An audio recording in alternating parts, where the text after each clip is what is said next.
Only good news for Spurs today is the fact that West Ham lost as well against Aston Villa, so it's still 1 point difference at the bottom with 7 matches remaining.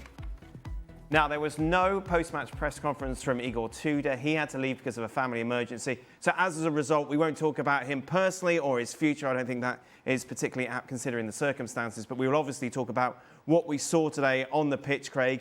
And overall, good first half, but in the end... Well, what the difference between the sides was Spurs have got more players you would say are talented players.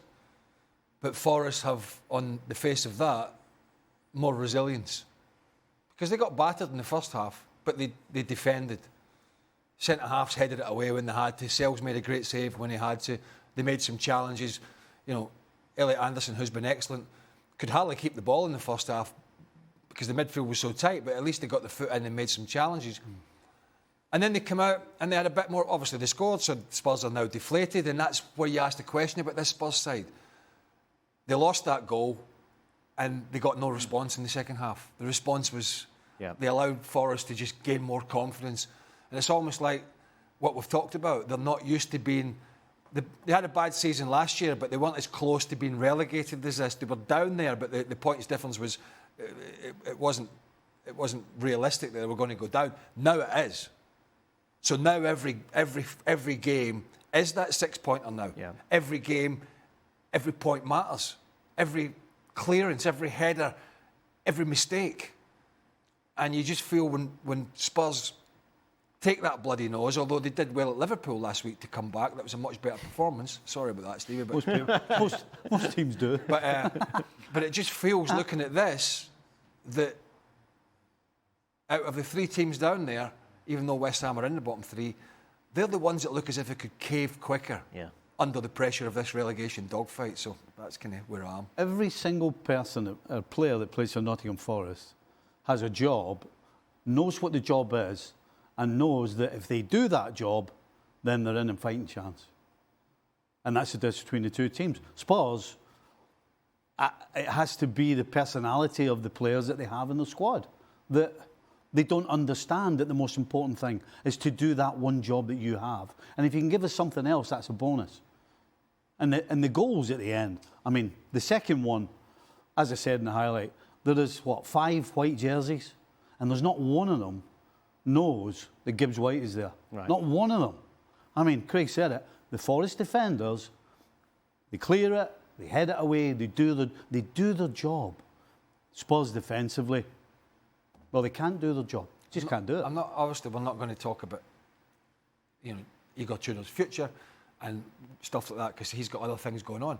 But I would just touch on his team selection for today, which is, I think, very important.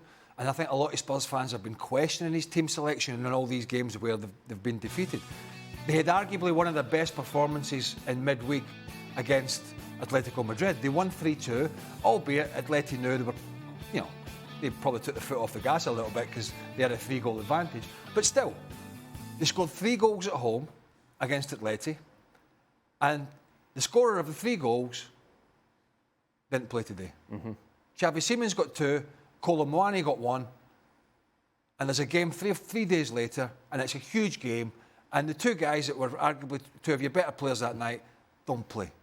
It's decisions like that are just turning people against the manager, and decisions like that why there's a lot of people losing faith that he's going to pick the right team going forward. Because that, when you saw the team selection today, bearing in mind what these players had done in midweek, these 2 players in particular, for them not to play today was a big surprise. Frank, final thoughts on this?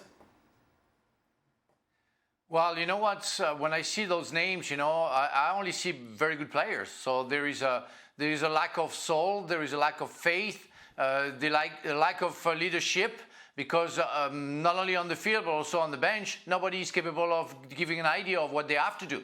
And most of players look like street footballers. I call them like that. So those players who have the football, they have the quality, but they don't know how to work together. And that's clearly, and Stevie alluded it, they don't know what to do. They don't know their job. They don't know what they have to do individually and all together. And it's why they're there. And because they're not ready, because they all think they're very talented player and they deserve to chase for the race, for the PPL or any other championship, they're not ready to fight. So they're very vulnerable for me, and they really are in danger.